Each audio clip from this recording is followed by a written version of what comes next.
ao trabalho, né? Mas ainda a gente está muito longe, né, de poder abrir essa discussão de uma maneira mais efetiva. Tá? Bom, a realidade cotidiana do trabalho, então, tem sido ponto cego, não somente do olhar de sanitaristas, como também da maioria de observadores e analistas da sociedade. Tá? Então, você sempre... O mundo do trabalho... Porque é interessante que fique assim. É interessante que isso não apareça, né? Porque o capitalismo vai ter vários problemas, né?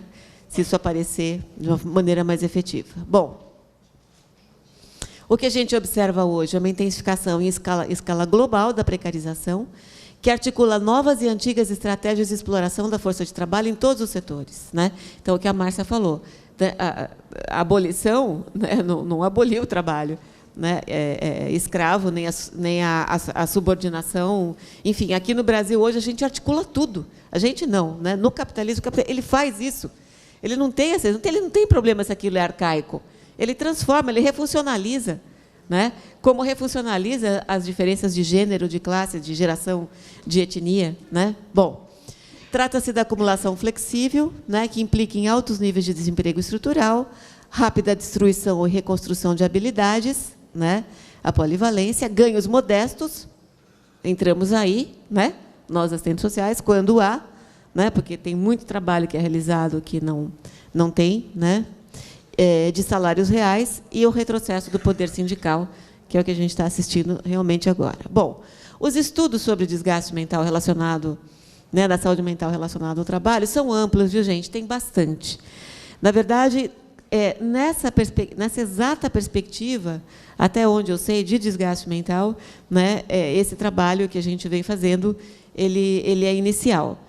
Eu tinha encontrado, na verdade, um trabalho sobre burnout, né, lá de 2004, mas, de fato, de assistentes sociais, parece que a gente está começando a fazer a discussão agora.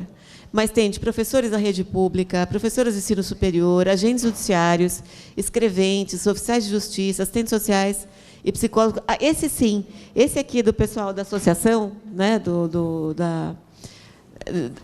da associação, a ASP, é tão comprido aquele nome, só tem vogal. Associação de Assistentes Sociais e Psicólogos do Tribunal de Justiça. Eles fizeram, realmente, aliás, a professora Edith deu uma assessoria, e tem, então, também a questão do desgaste mental de assistentes sociais, mas está junto com outras categorias profissionais, né? Não está separado e tal.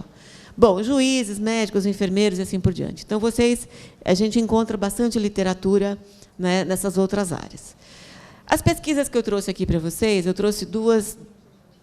Uma, que é essa qualitativa, né, de assistentes sociais, que deu origem, né, a pesquisa, que é a pesquisa que eu fiz e que está na revista Serviço Social 123, o artigo está lá, tá? Está online essa revista, número 123, tem o artigo lá, né? E essa qualitativa com assistentes sociais que trabalha em CRAS, CREAS e Centros POP da cidade de São Paulo, ligadas diretamente ao setor público. Essa pesquisa, depois eu vou falar um pouquinho para vocês, mas... Bom, na área da habitação de interesse social, né, o que eu encontrei, né, observei lá? Que tem um confronto cotidiano com a precariedade das condições de vida e de moradia da população. Né? Então, tem um contexto marcado pela disputa entre o capital e o trabalho, a apropriação privada dos territórios versus o direito humano à moradia. As remoções, né, e tudo isso, né, tentando colocar, né, as questões referentes ao projeto ético, político e profissional. Né? Então, vocês sabem que a habitação de interesse social, a habitação, a terra, né, para o capitalismo, isso é fundamental. Né? Já vista a forma como a população, de uma maneira, reage aos movimentos, né, de sem terra, de sem teto, né? Como a propriedade privada, né, é importante. Então, elas ficam, né, essas assistentes sociais ficam nas áreas, né, no geral, basicamente, as assistentes sociais, basicamente das terceirizadas, das gerenciadoras sociais, né, que terceirizam o trabalho de assistentes sociais, né, nessa área. Tá? Bom, com relação às relações de trabalho, né, dessas assistentes sociais, ela é realizada por uma somatória de atividades, faltam 15 minutos, está ótimo, fragmentadas, articuladas, para atender de uma maneira mais enxuta o previsto nos projetos. Tá? Então, por exemplo, a gerenciadora, a prefeitura pode fazer uma licitação e contratar os serviços de uma gerenciadora para fazer só pós-ocupação. Então, o assistente social vai lá, só faz pós-ocupação. Ou só cadastramento. O assistente social vai lá, só faz cadastramento. Né? Numa dessas situações, uma assistente social colocou que ela tinha tido uma chacina na área que ela tinha... Uma execução, na verdade, né? Na área que ela trabalhava. Né? E daí ela estava, pela gerenciadora, fazendo cadastros. Bom, eu sempre conto isso porque é muito relevante, assim. E aí ainda estavam lá as marcas das mortes, né? Então corpos e tudo mais. E a chefe dela, da gerenciadora, falou: não, continua o cadastramento, né? Então ela tinha que passar por ali, em vez de fazer uma discussão com aquelas crianças, a questão da violência, enfim, tanta coisa para fazer, ela tinha que fazer o cadastramento. Né? Essa moça acabou sofrendo, adoecendo também, né? Porque, enfim, era uma situação muito difícil. Então, é isso. São trabalhos desarticulados, quer dizer, você perde a noção da totalidade do trabalho e você vai fazendo o trabalho por partes. Né? O pessoal que é aqui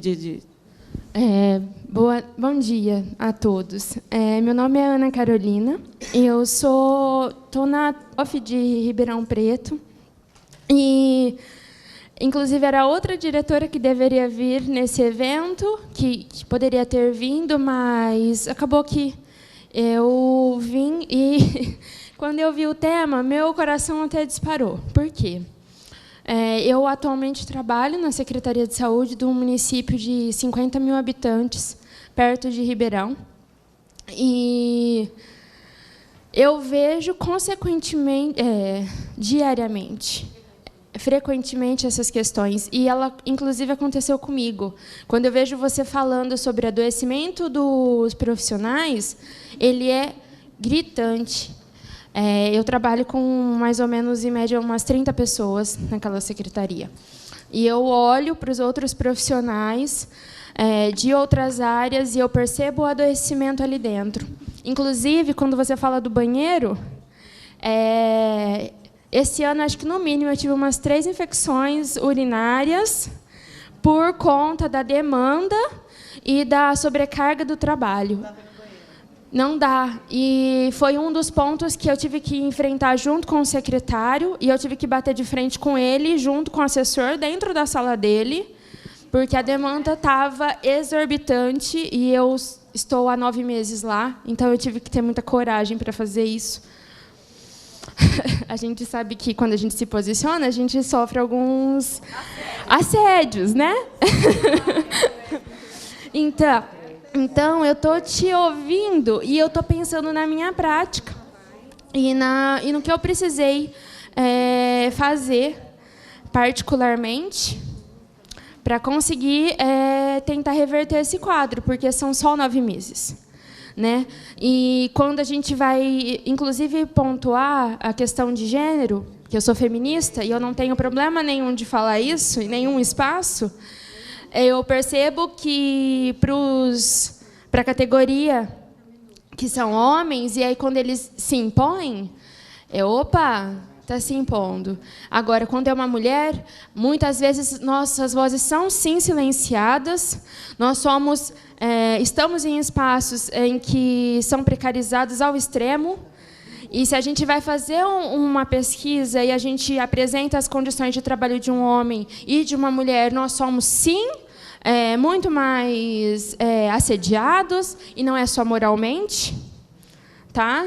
Então, eu acho que é extremamente importante essa pesquisa. Eu vou procurar você para ler, para ter tudo que eu precisar, porque é esse seminário que está me fortalecendo, inclusive, para chegar lá no meu espaço socioocupacional. Eu falo que o CRES tem sido um dos lugares que eu tenho sido mais realizada, porque ele anda me apresentando pessoas como vocês, e em que eu me sinto parte do coletivo. porque a gente ainda tem uma certa dificuldade de entender que, apesar das nossas vidas individuais, a gente faz parte de uma totalidade, e que a gente faz parte de uma sociedade que coloca o trabalho como dignifica o homem. Então, essa fala ela é muito forte, e, às vezes, nós, dentro dos nossos espaços, repetimos esse discurso. Mas eu concordo com você. Vamos pensar também que esse trabalhador, o que ele está sofrendo nesse campo. Isso, Então, exatamente. Obrigada. Desculpa. Não, eu agradeço. Se não for para isso, para que serviria? Não é? Se não for para isso, para a gente poder fazer esse diálogo, né, e se identificar e realmente ter... Para que serve uma pesquisa dessa se não for para estar aqui, né, e ouvir vocês e tal? Bom, vamos continuar. Agradeço a intervenção. Ajuda, viu? Então, voltando, né, então, essa contratação fragmentada, esse trabalho que perde a noção de totalidade, né? Que mais? Tá? Então, com relação às relações de trabalho, né? Então, também os vínculos, né? O que a gente percebe são vínculos estatutários, né? São trabalhadores e trabalhadoras contratados e contratadas pelo concurso público, mas submetidas já à CLT, né? São trabalhadores e trabalhadoras terceirizadas, contratadas por CLT, né? Por empresas privadas, e são as quarteirizadas também, né? Que nem sempre são contratadas por CLT, né? Então, assim, a terceirizada não dá conta, vai a quarteirizada, que as assistentes sociais das quarteirizadas têm uma condição pior ainda de trabalho do que as terceirizadas, né? Né? Porque aqui a gente poderia colocar 1, 2, 3, 4, né? Em termos de escala, tá? Bom, o que isso significa nas relações de trabalho? As assimetrias, né? Que até a Márcia também falou. Então, existem trabalhadores e trabalhadoras de primeira categoria, né? Que são concursados, concursadas, mas principalmente aquelas que são estatutários ainda, na minha pesquisa, tá, gente? Isso, né? Por possuírem mais conhecimento e trabalharem numa condição menos precarizada, tá?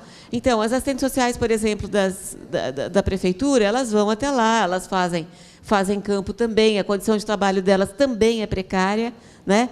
Mas a condição de trabalho dessas assistentes sociais, de gerenciadoras, é infinitamente mais precária, porque perde a noção, porque elas têm a noção de totalidade, as assistentes sociais da prefeitura, né? Porque elas, inclusive, têm que, né, Márcia, tem que autorizar o pagamento, né, dos trabalhos que são realizados. Então, elas até têm, embora seja precarizado, mas elas ainda têm, pelo menos, um controle da totalidade. Agora, você imagina aquela assistente social que só vai fazer pós-ocupação, ou que só vai fazer cadastramento, né? Então, ela tem uma condição de trabalho muito mais precária, e ela também, vamos dizer assim, essas tarefas, né, que são dirigidas a essas profissionais, são as tarefas consideradas as mais simples, as que exigem menos esforço intelectual, vamos dizer assim, né? Que se considera que exige, tá, gente? Porque não tem nenhum trabalho que a gente realize que não tenha esforço intelectual. Cérebro e músculos sempre, sempre, por mais simples que esse trabalho seja, né? Mas, evidentemente, que tem trabalhos que têm uma exigência, que têm uma carga maior, né? Então, essas assistentes sociais das gerenciadoras são consideradas assistentes sociais de segunda categoria, né? Isso... Então, falando aqui, né, os trabalhos considerados mais intelectualizados, mais complexos, com maior autonomia profissional, são realizados por assistentes sociais do poder público, enquanto os trabalhos menos prestigiados, mais rotineiros, são destinados aos profissionais, às profissionais das empresas terceirizadas.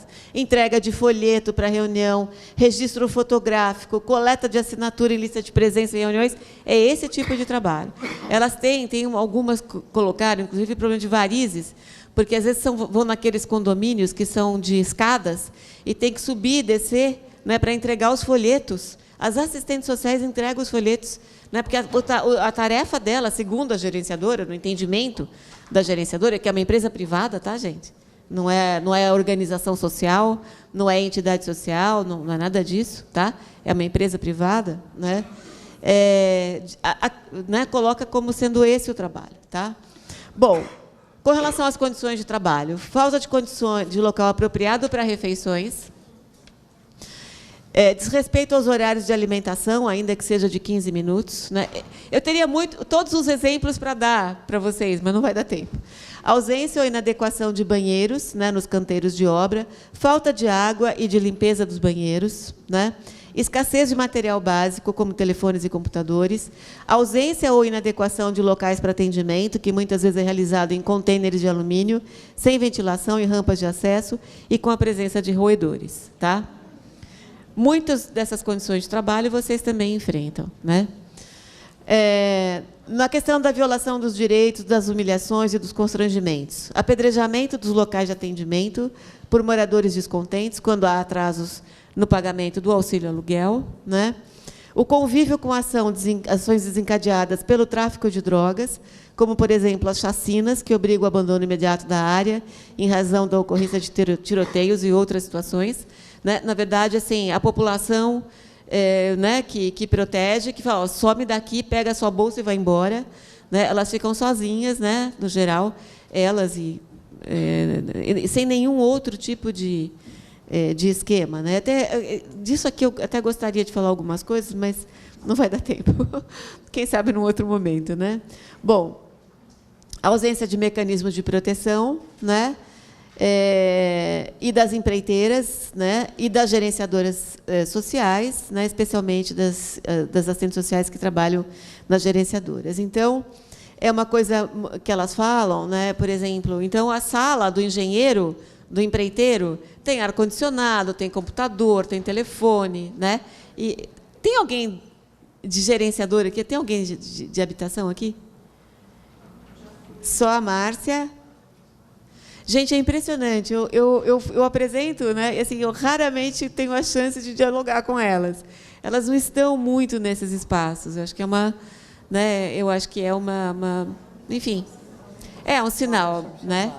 Bom, com relação a isso, né? A violência, né? Que no trabalho, né? A professora Edith vai falar sobre o estresse pós-traumático, né? E outros transtornos, como psicose, depressões e tal, né? Que são traumas causados por uma iminente ameaça à vida. Nessas situações, a violência pode ter atingido diretamente a pessoa, ou ela pode ter sido apenas testemunha de um evento violento em que outros tenham sido as vítimas. Tá? Então, eu só trouxe esse elemento assim, para dizer, gente, tem problema sim você assistir. Tem problema você ver, né, ainda que você não tenha sido agredida, eventualmente, mas você vê uma agressão, uma situação de agressão, né, você pode, sim, desenvolver um quadro de adoecimento mesmo. Aqui já é adoecimento. Bom, com relação à gestão do trabalho, assédio moral, né, que tem sido apontado na literatura como uma prática, né, para constranger e submeter, né, o trabalhador e a trabalhadora, é modo de gestão, é forma de gestão isso, viu, gente? O assédio organizacional, o assédio moral, ele não é porque o cara é grosso, porque o cara é mal educado, porque, no geral, são homens, né? Não só, mas no geral. Né? Não é por isso. 5 minutos só, pessoal. É porque, na verdade, né, essa é uma estratégia de gestão. Tá? Então, as humilhações, a desqualificação, em geral, públicas, a rudeza e as agressões, né, já tradicionais no mundo do trabalho, se transformaram, então, numa estratégia de gestão. Tá? Bom, então, alvejam a autoestima, a autoconfiança, a ponto da pessoa duvidar. As pessoas acabam dizendo, não, eu acho que, pensando bem, acho que tem uma certa razão, acho que eu não estou mesmo, né, dando o máximo de mim, eu não, né? Você começa a perder a noção do que você, de fato, pensa a respeito daquilo. Né? Bom, o objetivo é impedir, né, que as pessoas se pronunciem. Né? As consequências vão desde situações dolorosas, complexas, mas temporárias, como a gente já falou, como o suicídio. Né? Aí o Dejur fala, né, que não tem nenhuma novidade no assédio moral no mundo do trabalho, né? que a novidade é a ausência de solidariedade entre trabalhadores e trabalhadoras. Tá? Então, o que acontece?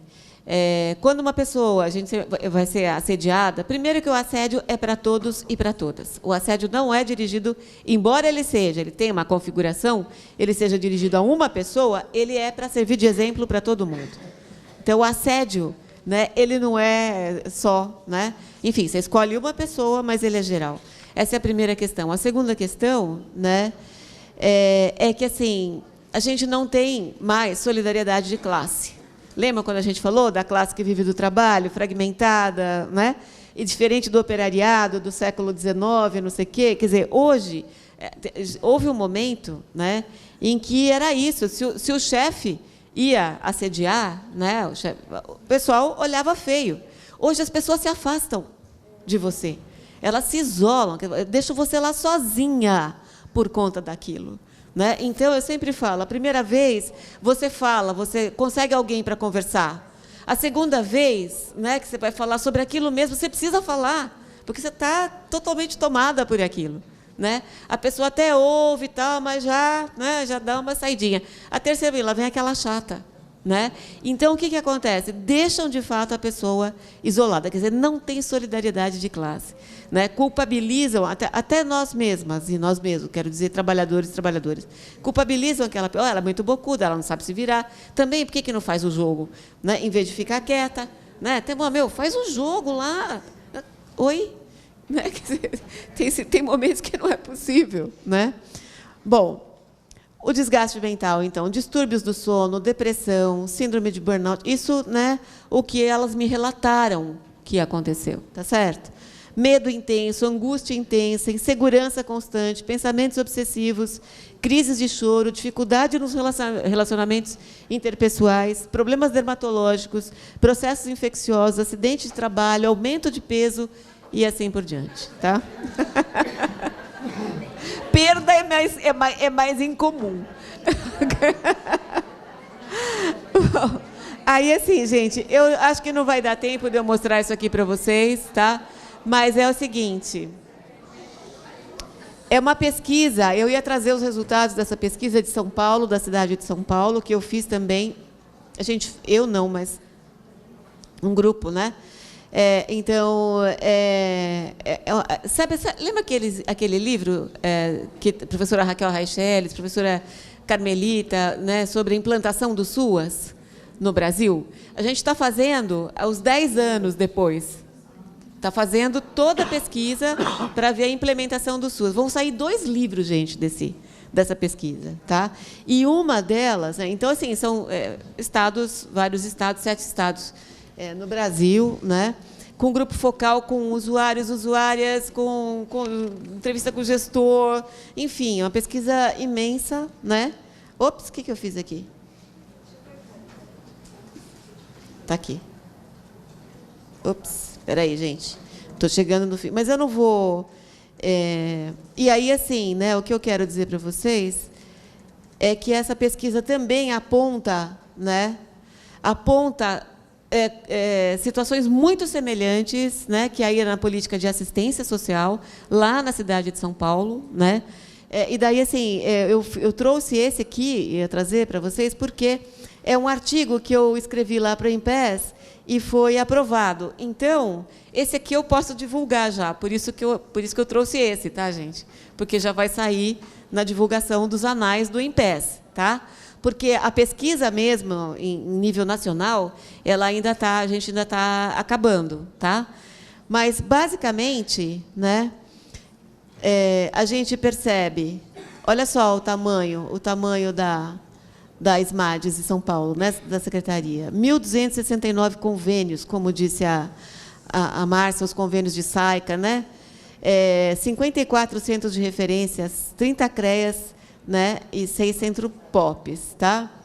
Bom, aqui, ausência de planejamento e avaliação do trabalho, definição de critérios sem consulta prévia aos profissionais, desencontro de informações, reiterado desrespeito aos direitos da população, né, sendo que 98% dos serviços socioassistenciais no SUAS fica a cargo das entidades sociais conveniadas, lá em São Paulo. Realmente a terceirização, entre aspas, porque é diferente da terceirização, por exemplo, da habitação.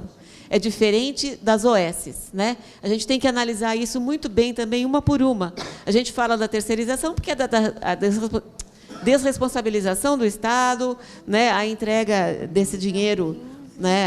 Enfim, a entidades que nem sempre...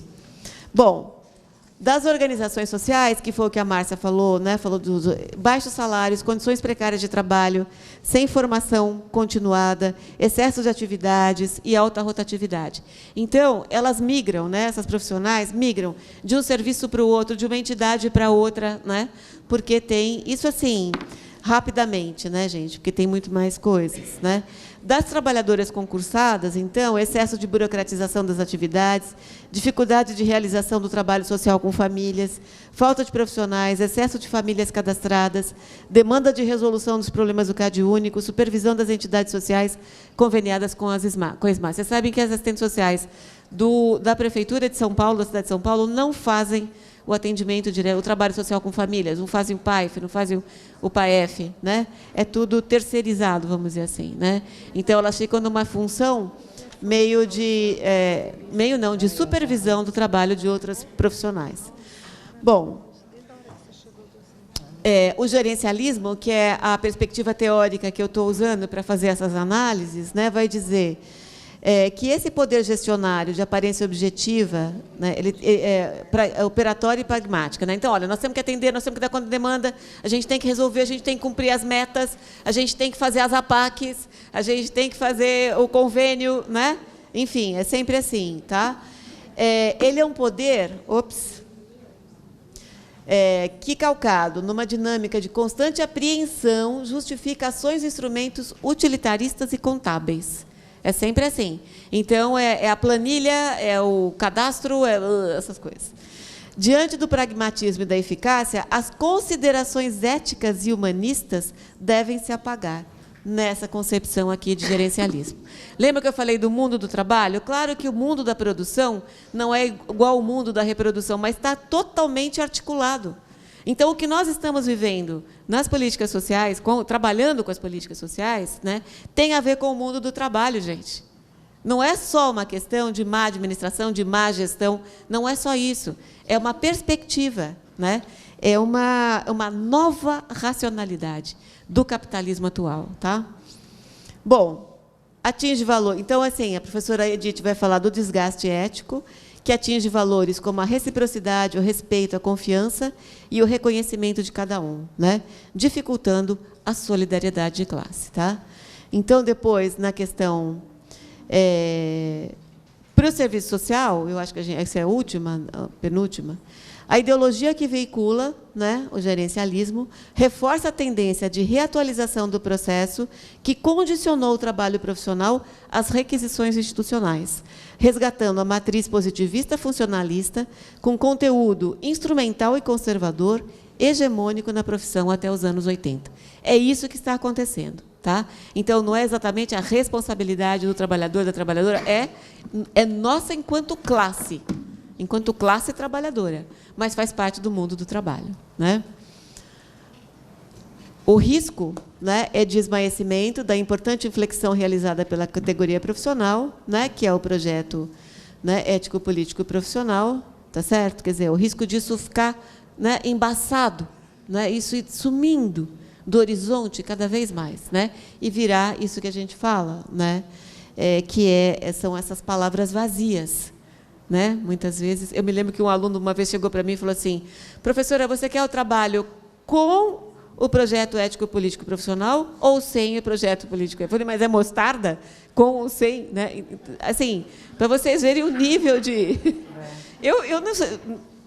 É isso, né? Bom, ao promover, então, uma reiterada subtração dos conteúdos que dão sentido, direção e a própria razão de ser da profissão, né?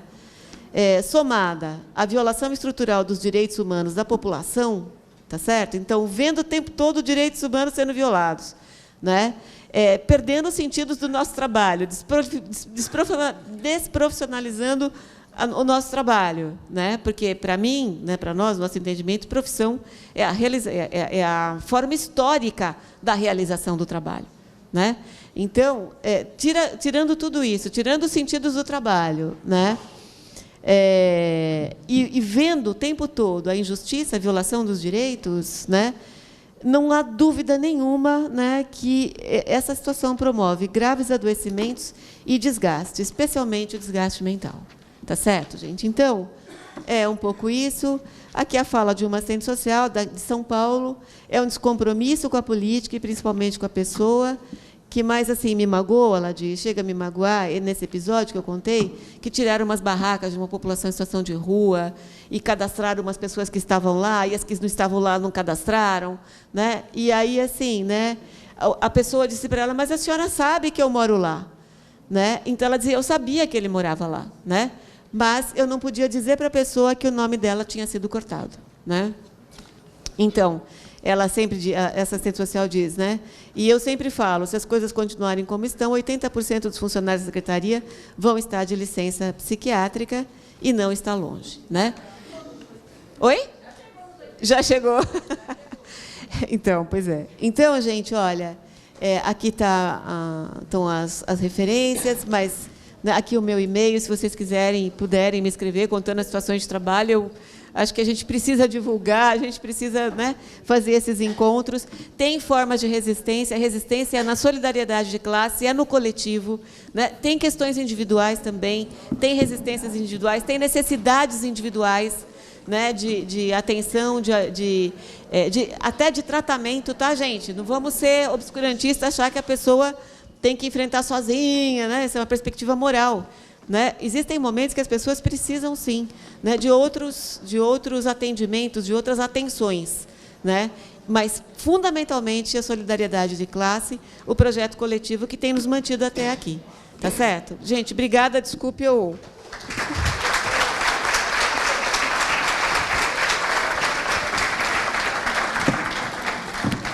A gente aqui agradece a Damares, né? E sabe que isso é um conteúdo denso mesmo, né? Porque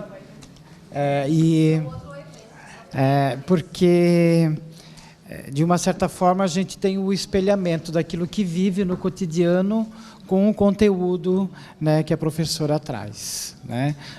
Assim como a Márcia o fez também, né? Agora a gente passa a fala para a Maiara poder fazer também as suas considerações. Gente, está muito... Vocês querem dar uma espreguiçada? Não? Tocar? Aí a gente reproduz o racismo sutil, né? Só um pouquinho, tem café colocado lá, para quem quiser tomar um cafezinho, tá? Bom dia, quase boa tarde.